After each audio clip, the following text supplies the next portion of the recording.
कैसा लग रहा है फर्स्ट टाइम वोटर हूँ? आप जब फर्स्ट टाइम वोट दिए थे तो आपके दिमाग में क्या था? मुझे काफी अच्छा लग रहा है। तुम मुझे राहुल कहला रही हो। मुखिया बन जाओ। नहीं क्यों तो नहीं? पहले मेरी बात सुन लो आप। बिहार में बेरोजगार होने की वजह से मतलब बाहर जाना पड़ रहा है उनको। बिहार में तो कुछ नहीं है, कॉलेजेस में वहाँ पे जाके एक्सेसिबिलिटी नहीं मिल पाती है। यहाँ पे तो रेप इतनी होती है, 6 महीने जेल हुआ उसके बाद छोड़ दिया जाता है उसको, फिर तो वही करेगा ना वो। हेल्थ इश्यूज हैं, सैनिटरी पैड से रिलेटेड इश्यूज हैं जो बिहार गवर्नमेंट ये कहती है कि हम फ्री में दे रहे हैं, वो अवेलेबल नहीं है हमारे लिए। वो बस कहने तक की स्कीम में वो बात रह गई है। वोट तो फ्री में मिलेगा, संविधान में लिखा है। हमारे यहाँ मर्डर बहुत ज्यादा होता है, दिन दहाड़े मार देते हैं। बस है लेकिन इसमें चढ़ते नहीं कि लड़का लोग छिड़खानी करते हैं, टच कर देते हैं, कमेंट कर देते हैं। लाइट नहीं है, अंधेरे है।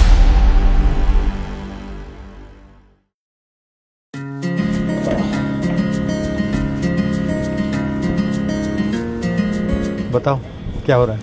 हम एक्चुअली ना राहुल, हमारी बातचीत इस बार के इलेक्शन में हम फर्स्ट टाइम, जो हमारे साथी हम फर्स्ट टाइम वोटर्स हैं, और हम यहाँ पे हमारी जो इस इलेक्शन से इस बार की जो हमारी फर्स्ट वोट है उससे जो हमारी एक्सपेक्टेशंस है, हमारी जो उम्मीदें हैं, जैसे basically education, safety, job, equal rights, हम उससे रिलेटेड यहाँ पे आपसे बातचीत करना चाहते हैं। बताओ कैसा लग रहा है फर्स्ट टाइम वोटर हूँ? वेरी मच एक्साइटेड से। हाँ, वेरी मच एक्साइटेड। अच्छा, तो आपका प्लान क्या है वोट छोड़कर?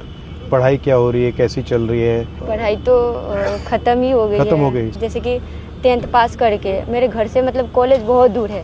अच्छा। मतलब वहाँ तक मैं जा नहीं पाती हूँ, और मम्मी पापा भी घर से अलाउड नहीं करते इस वजह से कि हमारे यहाँ मर्डर बहुत ज़्यादा होता है, दिन दहाड़े मार देते हैं। लड़का जब सेफ नहीं है तो हम लोग कैसे सेफ रहेंगे? इस वजह से मेरी मम्मी पापा मतलब। बट आप जाना चाहती थी यूनिवर्सिटी या नहीं? जाना चाहती थी, लेकिन इस डर के वजह से नहीं जाती थी। तो आपको डर लगता है बाहर जाने से? बहुत डर लगता है। आप सबको लगता है डर बाहर जाने से? डर तो सबको लगता है ना। बसेस में, ट्रेन्स में, एवरीवेयर लोग तंग करते हैं आपको? कॉलेजेस बहुत सारे लोग तंग करते हैं। कैसे क्या करते हैं? पासिंग बाय आवर साइड और वो टच कर देते हैं, कमेंट कर देते हैं, और मतलब वो कुछ घूरते हैं, कुछ खराब एक्शंस कर देते हैं, कुछ कमेंट पास कर देते हैं। तो सबके साथ होता है। बहुत अनसेफ। जैसे कि तो आप बाहर जाते हैं तो आप अनकंफर्टेबल रहती हैं? मतलब कंफर्टेबली आप कहीं नहीं जा सकते?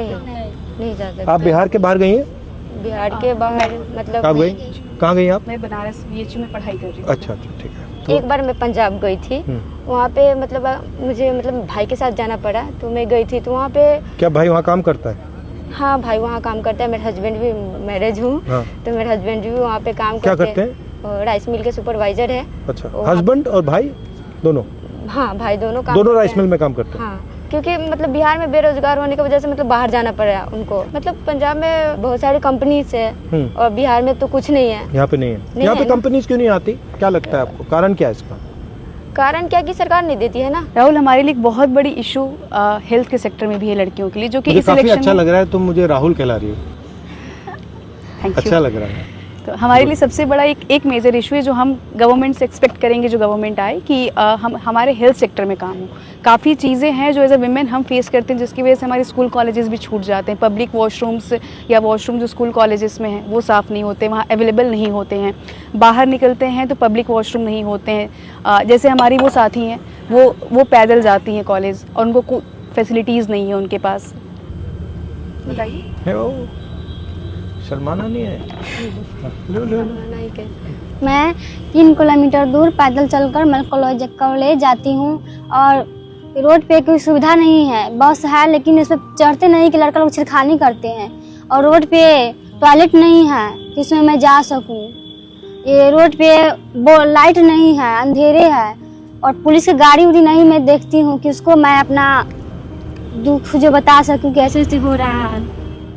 मैं इसीलिए चाहती हूँ कि ये सारी हमको रोड पे बॉल चाहिए, लड़की लोग के लिए गाड़ी फ्री बस चाहिए कि लड़की लोग जा सके, आ सके, पढ़ सके। और टॉयलेट चाहिए हमको रोड साइड में, कि कोई भी लड़की आए तो दिक्कत उसको नहीं हो, जा सके।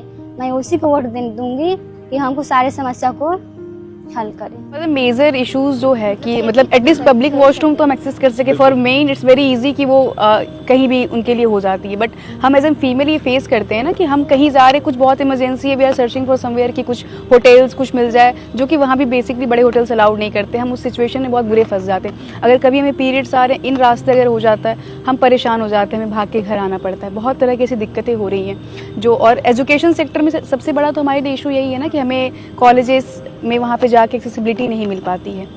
हेल्थ इश्यूज़ हैं, सैनिटरी पैड से रिलेटेड इश्यूज़ हैं जो बिहार गवर्नमेंट ये कहती है कि हम फ्री में दे रहे हैं, या फिर कुछ चार्ज बहुत मिनिमम प्राइस में, वो अवेलेबल नहीं है हमारे लिए। वो बस कहने तक की स्कीम में वो बात रह गई है।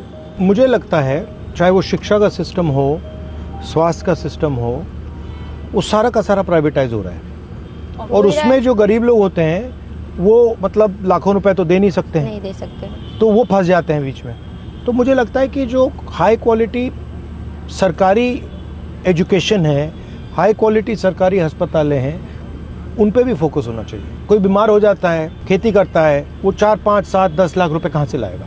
हार्ट का ऑपरेशन करवाना हो, कैंसर हो जाए, कैसे लाएगा? वो ला ही नहीं सकता। तो उसके लिए तो आंसर सरकारी अस्पताल है, और कोई आंसर ही नहीं है। तो सरकारी अस्पताल में भी जाते हैं तो वहाँ पे भी जाते हैं तो बहुत ऐसे बेकार क्वालिटी है। ऐसा बोलते हैं कि जांच तो कर देते हैं, लेकिन फिर भी बोलते हैं कि जाओ प्राइवेट से दवा लेकर आओ। इस सरकारी हॉस्पिटल का किस काम का है? जो मतलब मुझे दवा भी प्राइवेट से खरीद के लेना पड़ता है, सिर्फ वो देख रहा है मुझे, वही है। और उसके बाद दवा या जांच हो, जैसे कि खून जांच हो, एक्सरे हो, ऐसे ही मतलब ये सब प्राइवेट से करवाना पड़ता तो है। क्या करोगी बाद में, क्या करोगी एक बार आपका पूरा एजुकेशन खत्म हो गया? मैं डॉक्टर बनना चाहती हूँ। अभी मैंने 12th पास आउट किया है और नीट की प्रिपरेशन कर रही हूँ, और आगे मेरा ड्रीम है MBBS। और MBBS का ऐसा है कि MBBS के लिए सीट नहीं है, गवर्नमेंट सीट बहुत कम है। लगभग हर साल 25 लाख प्लस बच्चे एग्ज़ाम में के लिए एलिजिबल होते हैं, बट सीट गवर्नमेंट सीट 55,000 सी है। तो मैं ये चाहूँगी कि हमारे जो भी गवर्नमेंट हो नेक्स्ट हो, वो हमें सीट्स ज़्यादा कम से कम प्रोवाइड करें, क्योंकि बहुत सारे बच्चे ऐसे होते हैं वो डिज़र्व करते हैं बट उन्हें सीट नहीं मिल पाता। और कभी कभी ऐसा हो जाता है जैसा कि पिछली बार हुआ, NTA ने क्या किया था, तो इस वजह से जिस बच्चे को मतलब जो बच्चा डिज़र्व करता था वो भी नहीं कर और ये पाया। यहाँ पे बिहार में काफी पेपर लीक हो जाता है, कैंसिल हो जाता है, कभी पेपर कैंसिल हो रहा है, कभी और जैसा कि भैया मतलब ये तो चलता जाता है, ड्रामा चलता और रहता जैसा है। कि भैया आप जानते हैं कि बिहार एजुकेशन के मामले में अब भी बहुत पीछे है, खास करके बिहार की लड़कियां बहुत पीछे है। और कहीं ना कहीं इशू ये है कि हमारे गांव में स्कूल नहीं है, कॉलेज नहीं है, जिसके कारण हम अपनी एजुकेशन इनकम्प्लीट कर पाते हैं, नहीं कर पाते। और कहीं बाहर जाके करना हो तो फैमिली अलाउ नहीं करते हैं।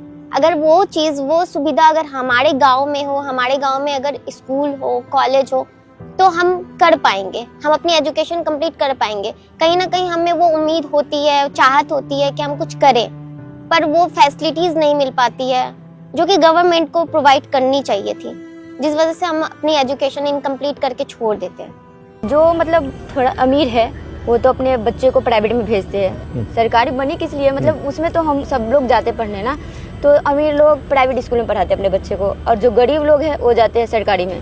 कैसे पास होगा? आप देखते हो कि भाई ये अमीर लोग हैं, इनको सब कुछ मिल रहा है, हाँ, सब कुछ मिल और रहा है। आपको अपॉर्चुनिटीज नहीं मिल रही हैं, तो आपको क्या लगता है? मतलब आपको खराब लगता है या आप इसको एक्सेप्ट कर लेती हैं, क्या है? बहुत खराब लगता है, मतलब बट आप एक्सेप्ट कर लेती हैं, मान लेती हैं इस बात को, एक्सेप्ट कर लेती हैं, मानना हाँ ही ठीक पड़ता है है। क्योंकि मतलब कोई सुनने ही नहीं आता है। जैसे कि आप मतलब मुझे तो ऐसा लग रहा है कि मतलब आप इतने बड़ा होकर मुझसे मिलने आए, और मैं भी आपसे मिलने आई। मेरे गांव का मुखिया जो है वो तो मेरी बात सुनते ही नहीं है, वो बोलते हैं क्या है, जाओ यहाँ से, क्या करने आई हो, तुम घर में रहो, घर में रहो, यही बोलती है। और बोलते हैं कि मतलब क्या करना है, ये क्या भी करना आइडिया है? बहुत सारे लोगों के माइंड में है कि भैया लड़की हो तो घर में रहो। कहाँ पे आती कर रही हो, कहाँ के लिए इतना कर रही हो? जाइए आप घर पे डांट के मिलगा देती हो। पढ़ लिख के चूल्हा ही फूक रहा है। और कहीं ना कहीं हम आवाज उठाते हैं, अगर हम कहीं पे जाते हैं आवाज उठाने के लिए, तो वहाँ पे बोलते हैं लोग कि बहुत बड़ी नेता हो गई हो क्या? यही बोला जाता है। तुमसे बोला हाँ तो तुमने क्या बोला, जवाब क्या दिया? हाँ हमने हो ये- गई हूँ। हाँ बिल्कुल, क्योंकि जो हमारा अधिकार है वो तो हमें चाहिए। सरकार बोलती है कि आधी आबादी लड़कियां आधी आबादी है, तो फिर आधी आबादी को वो क्यों नहीं मिलता? जॉब भी है उसमें भी पैसा ले रहे हैं। मतलब हम लोग वोट किस लिए देते हैं कि हमें फ्री में नौकरी मिले। वहाँ पे भी अगर हम छोटा नौकरी जैसे कि आंगनबाड़ी का भी नौकरी लेने जाते हैं तो वहाँ पे 2 लाख 2.5 लाख 5-5 लाख तक मुझे मतलब पैसा देने के लिए बोलते हैं, फिर नौकरी लो। बोलना चाह रहे थे कि महिलाओं, हम सुने हैं मोबाइल पे देखे हैं कि महिलाओं के लिए और किशोरियों के लिए सैनिटरी पैड फ्री में दिया जाता है, पर हमारे यहाँ तो कुछ ऐसा है ही नहीं, कुछ मिलता ही नहीं है। इसके कारण हमारे गांव और टोले मोहल्ले में देखते बहुत सारी महिला हमेशा बीमार रहती है। अब बीमार के कारण वो अस्पताल जाती है तो एम्बुलेंस बुलाती है, उसमें भी खर्चा देना पड़ता है। आशा को बुलाया तो वो भी खर्चा मांगती है। सरकारी अस्पताल पे जाए तो सरकारी अस्पताल में अच्छी मतलब कि क्वालिटी नहीं रहती है। जांच वगैरह करने के लिए प्राइवेट में भेज दिया जाता है। तो फ्री में देना चाहिए सैनिटरी नैपकिन। फ्री में देना चाहिए, हर मंथ देना चाहिए। मेरा कहना ये कि फ्री में नहीं तो कम से कम रेंज में भी दिया जाए तो हर घर जो उसे तो लग्जरियस प्रोडक्ट गवर्नमेंट क्लेम कर चुकी है ना, जिसका टैक्स वो ले रही है, उस पर भी टैक्स होते हैं हमारे लिए, तो वो हमारी सबसे नीडेड चीज़ है। हर मंथ उसकी ज़रूरत होती है हमें, हर मंथ जरूरत पड़ते तो हर मंथ मिलना चाहिए। हम भी पॉइंट है, इन्होंने ही हमसे शेयर करा था, हम जब बातचीत कर रहे थे आपस में। आप पहले नहीं मिली हो, यही मिली हो? हाँ। तो इनकी वोटर आईडी ना इन्होंने अप्लाई करी थी 2 साल पहले, मतलब इनको अब जाके वो इशू हो रहा है। जब इन्होंने ऑनलाइन थोड़ा जानकारी ली तब इनसे वो जो वोटर आईडी जो फ्री में होता है, जो हम लोग ऑनलाइन फ्री में करवा लेते हैं, इनसे 2000-3000 चार्ज कर रहे थे। क्यों? क्योंकि मतलब मुझे कौन बीएलए करा रहा था? कौन? Corruption type. हाँ, मुझे नहीं, मैं नहीं जानती कि वो कौन था, क्योंकि मैं अपने ससुराल से थी तो मेरी सास लेकर गई थी, तो वहाँ पे मुझे नहीं पता कि वो कौन था, लेकिन मांग रहे थे 2000-3000 ऐसे करके पैसा दो, उसके बाद मैं बनाता हूँ। तो मैं बोली इतना तो मेरे पास है नहीं कि मैं दे सकती हूँ उनको, तो मैं बोली चलो ठीक है छोड़ ही देते हैं, क्योंकि था ही नहीं पैसा, तो हम कहाँ से दे उसको। अभी मतलब समझ में आया कि ये फ्री में हो रहा है, तो हाँ, मैं ऑनलाइन वोट तो अप्लाई। फ्री में मिलेगा, संविधान में लिखा है हर व्यक्ति को एक वोट फ्री में मिलना चाहिए। आधार में भी यही हो रहा है, नौकरी भी फ्री में मिलना चाहिए ना। नहीं, तो वोट तो इसलिए देते हैं ना, नौकरी भी फ्री में मिलनी चाहिए हमें, क्योंकि वोट हम किस लिए देते हैं। जो ये हिंदुस्तान में इतनी नफरत फैल रही है, हिंदू मुस्लिम एक जात को दूसरी जात से लड़ाया जाता है, इसके बारे में क्या सोचती हैं आप चीज़ों में लड़ेंगे, आप बटेंगे, फिर आपके लिए वो एक नैरेटिव क्रिएट की जा रही है कि हम हिंदू हैं तो हमारे लिए ये है, हम मुस्लिम हैं तो ये हमारे दुश्मन है, हम इनके अगेंस्ट रहेंगे, जो गवर्नमेंट ऐसे करेगी, हिंदुओं की जो पूजा कर रही है हम उनको वोट दें। It's all about the narrative. जो अभी जो वोट चोरी वाला भी जो है वो क्या है, मतलब SIR, इट्स समथिंग कि दलित पिछड़े सबको हटा रहे हैं, क्योंकि वो जानते हैं वो अपने हक के लिए जिसको वोट देंगे वो उनको नुकसान करेगा, तो वो सारे उन नामों को काट रहे हैं। उन 65 लाख लोग काट दिए उन्होंने, तो वो इसीलिए बड़ी सीरियस चीज़ है ये कि वो सारे वो दलित पिछड़ों को हटा दिया जा रहा है, जो अपने जिनको हाँ, रोजगार चाहिए, जो गरीब लोग हैं उनके नाम कट रहे हैं। मतलब जाति धर्म के नाम पे लड़ाया इससे ज्यादा है कि हमारे अंदर से हमारी एकता जो है वो खत्म हो जाए। वोटर लिस्ट में से तो एकता से कौन डरता है, क्यों डरते हैं? एकता से क्या हो जाएगा? अगर आप हिंदू मुसलमान सब एक हो जाएंगे तो फिर क्या होगा? हम लोग अगर एक हो जाएंगे तो हम लोग जो चाहेंगे वो हो सकता है। अच्छा, आप किसी से नफरत करती हो? नहीं। आप करती हो? आप करती हो? आप मैं करती हूँ। किससे करती हो? मैं नीतीश कुमार से करती हूँ नफरत। नफरत करती हो? हाँ, बहुत नफरत करती हूँ, क्यों? क्योंकि मतलब नफरत तो बहुत बड़ी चीज है। हाँ, इसलिए नफरत करती हूँ कि मेरे यहाँ दिन दहाड़े मर्डर होती है और उस पर कोई एक्शन नहीं लेते। मैं अपना आँख से देखती हूँ, सीधा बीच बात ही फाड़ दिया जा रहा है।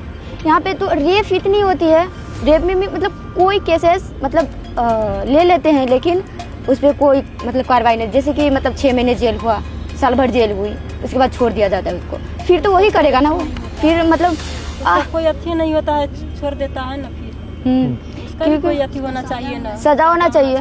नफरत आपको नहीं होनी चाहिए, गुस्सा हो सकता है, हाँ, गुस्सा। इरिटेशन हो सकती है कि यहाँ ये ठीक नहीं, नफरत है। क्योंकि उन्होंने जो नफरत इसलिए होना मतलब ऐसा नफरत से आप अंधी हो जाओगी। क्यों नहीं करते हैं वो, मतलब अगर वो अगर करे, अब मतलब अगर नहीं कर रहा कार्रवाई है तो करे, अब तुम करो। कैसे करूँ कि कुछ सुनता ही नहीं है ना। अब सुनाओ। पुलिस कौन सुनने आएगा? जैसे आप सुन रहे हो, अब मैं सुन रहा हूँ, सुना दिया तुमने मुझे। आप सुन रहे हो, क्योंकि जैसे कि मतलब अपने मैं बोली थी ना कि मतलब अपने गांव के मुखिया के भी जाके बोलती हूँ ऐसा कि तो मुखिया बन जाओ। नहीं, क्यों तो नहीं? वो मतलब पहले मेरी बात सुन लो आप। वो बोल रहे हैं कि मैं जाती हूँ उनके पास, मतलब कुछ भी शिकायत करने, तो तुम नेता हो क्या, निकलो यहाँ से, क्या करने आई हो, हम लोगों के बीच में क्या करने आई हो, क्या काम है, निकलो ना। नहीं वो आदत ऐसे कर देते बात हैं। सुनता है ना वो मुखिया, बात मतलब सुनता मेरे है, गांव कोई का मेरी मुखिया हो बात गया, जो सुनता मुझे है। जानता है मैं उनको जानती हूँ, वो ऐसा बोल रहा है तो दूसरा ने तो कहीं सुनेंगे। और मुझे तो तुम्हें ये मुखिया बन जाना चाहिए। इस बात से खुशी हो तुम रही है मुझसे कि कहो अब मैं मुखिया बनूंगी, मुझे तो इस अब बात मैं से नेता हूँ, अब मैं तुम्हें हराऊंगी। मुझे तो इस बात से खुशी हो रही है कि मतलब इतने बड़े नेता जो मुझे सुनने आए। राहुल, एक क्वेश्चन थी हाँ, बताओ। कि हम सब तो फर्स्ट वोटर्स हैं, तो ये हमारी जो थी कि हम मतलब हम किस बेसिस पे वोट करेंगे, हमारी डिमांड्स क्या होंगी, ये सारी चीजें हमने आपसे शेयर करी। आप जब फर्स्ट टाइम वोट दिए थे, आप कब दिए थे और आपके दिमाग में क्या था कि आपको अपना वोट क्यों डालना है? मैंने तो कांग्रेस को वोट दिया। नहीं, वो तो मेरे लिए लॉजिकल था। नहीं, बट बताता हूँ व्हाई। क्योंकि उस टाइम शायद आज से भी ज़्यादा नफरत फैल रही थी, और मुझे लगता है कि जो पॉलिटिकल पार्टीज लोगों को जोड़ती हैं, जो बांटती नहीं है, वो देश के लिए बेहतर है। जो पॉलिटिकल पार्टी बांट रही है, किसी को हिंदू हो, मुस्लिम हो, सिख हो, क्रिश्चियन हो, या वो, उससे मुझे लगता है कि देश कमज़ोर होता है। तो उस टाइम मैंने इस बेसिस पे वोट किया। जनरली मैं इसी बेसिस पे वोट करता हूँ। मुझे लगता है जो पॉलिसीज़ का गरीब लोगों को फ़ायदा होना चाहिए। तो जो पार्टीज़ सारा का सारा काम जैसे अंबानी, अदानी, इन लोगों के करते हैं, तो उसमें मुझे इंटरेस्ट नहीं है। क्योंकि मैं चाहता हूँ कि ज़्यादा से ज़्यादा लोग विकास में पार्टिसिपेट करें, ज़्यादा से ज़्यादा लोगों को फ़ायदा मिले। तो ये मेरी थिंकिंग है। आप यात्रा कर रहे हैं बिहार में, हमने कुछ इश्यूज बताए आपको, हमारे कुछ ऐसा, तो हाउ डिड यू फील? एक बात मैंने नोटिस की है, बिहार में ठीक है एजुकेशन फैसिलिटीज़ कम हैं, बट इंटेलिजेंस बहुत है, मतलब अनलिमिटेड है। तो मुझे जब मैं यहाँ बैठा हूँ, मैं आपकी बात सुन रहा हूँ, मुझे लग रहा है कि भाई इतनी कैपेबिलिटी है, इसको ज़ाया क्यों कर रहे हैं? मतलब आप में इतनी क्षमता है, इतना टैलेंट है, उसको मतलब इसको ऐसे ही छोड़ दिया है कि भैया इसका कोई मतलब ही नहीं है, इसको बदलना चाहिए। अब बदलना आसान नहीं है, टाइम लगेगा, वो अलग बात है। अनलिमिटेड पॉलिटिकल अवेयरनेस है, मतलब समझ जाते हैं लोग, एक सेकंड में समझ जाते हैं, मतलब कन्फ्यूजन नहीं है। चलो, बहुत अच्छा लगा आपसे मिलकर, थैंक यू। फिर भी मैं एक बात कहना चाहूँगी, एज अ फर्स्ट वोटर, जो कि अभी अधूरी रह गई है ये बात। हम उस सरकार को वोट देना चाहती हैं जो हमारे लिए शिक्षा को लेकर के काम करे, और ये स्वास्थ्य को लेकर के काम करे, और जो भी हमें फैसिलिटीज मिलनी चाहिए एज अ गर्ल, वो हमें प्रोवाइड करे, जो कि हमारी सरकार नहीं करती, हमारे सेफ्टी के लिए भी कुछ भी नहीं करती।